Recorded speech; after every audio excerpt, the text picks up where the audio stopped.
Ang alien na pasmado ang bunganga. Beep, beep, beep, beep, beep. Ang tagalupa na viral ang mukha. Bip, bip, bip, bip, bip. Bumibip, bip, bip, bip, bip, bip, bip, bip, bip, bip, bip na ba? Ang lahat, Martian, Beep, beep, beep, beep. Enrico Pañero, Bip, bip, bip, bip, bip. Beep, beep, beep, Bip, bip, bip, bip, bip. Bip, bip, bip, bip, bip. Tik tilaok. Tik tik tilaok. Beep, beep, beep, beep. Ito na ang 101.1 Yes FM Balitang Oy, makichismis muna tayo Uy, gusto ko yan. Mars, anong latest? Mars, anong showbiz tayo ngayon, showbiz. Ngayon mga yes friend, kung hindi nyo pa alam o kaya alam nyo na nagsalita si Maine Mendoza sa isang podcast kung saan inamin niya mga yes friend na na-in-love siya kay Alden. Okay. So ngayon,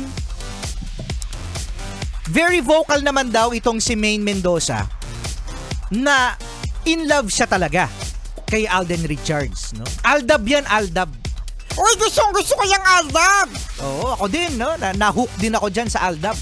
So ngayon mga yes friend, dahil vocal itong si Maine Mendoza, nabanggit niya raw kay Alden na meron siyang pagtingin sa kanya. At ang sinabi ni Alden, no, ay ito muna. Dami ko kasi gusto sabihin no.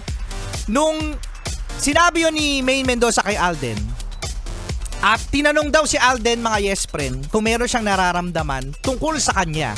Sinabi na Alden na, ano sabi niya? Secret. Secret ba? Oo, no? So, hindi tinanggap ni Alden dahil baka daw makasira ng karir nilang dalawa. Yan, no? So, nakakalungkot sa side ni Maine Mendoza, no? Dahil sa hindi na paboran ang kanyang nararamdaman kay Alden dahil nga daw baka masira ang kanilang karir.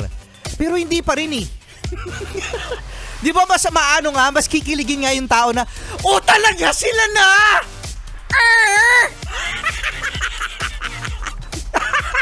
Yun na excited. Talaga sila na, uy grabe! Grabe talaga. Kinikilig ako.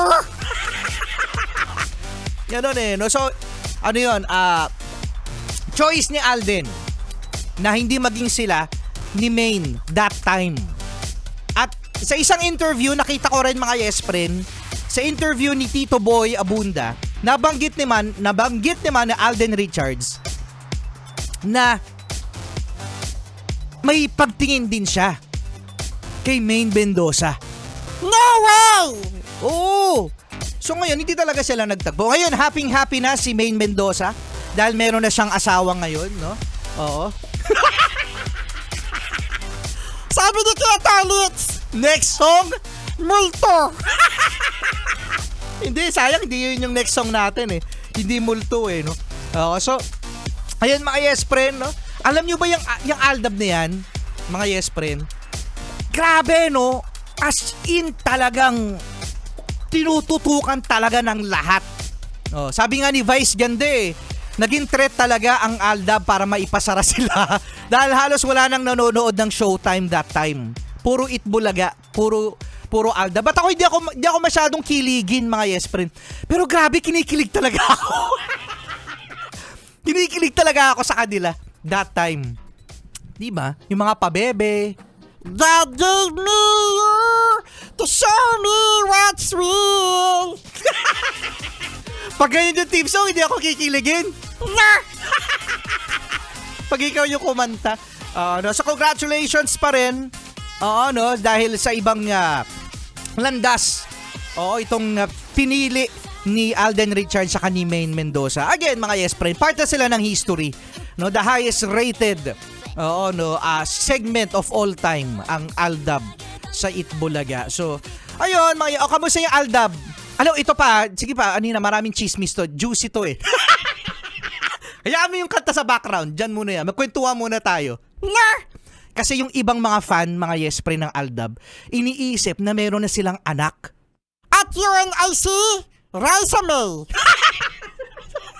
Charap-charap, charat-chat-chat, charat-chat-chat. Oo nga, no? Move on na ha! Move on na mga fans ng Aldab dahil ang tagal na. Ang tagal na niyan. Okay. Kasama nyo pa rin, Rico Pañero. At ang pabebe, cuteness, Marsan. Solid.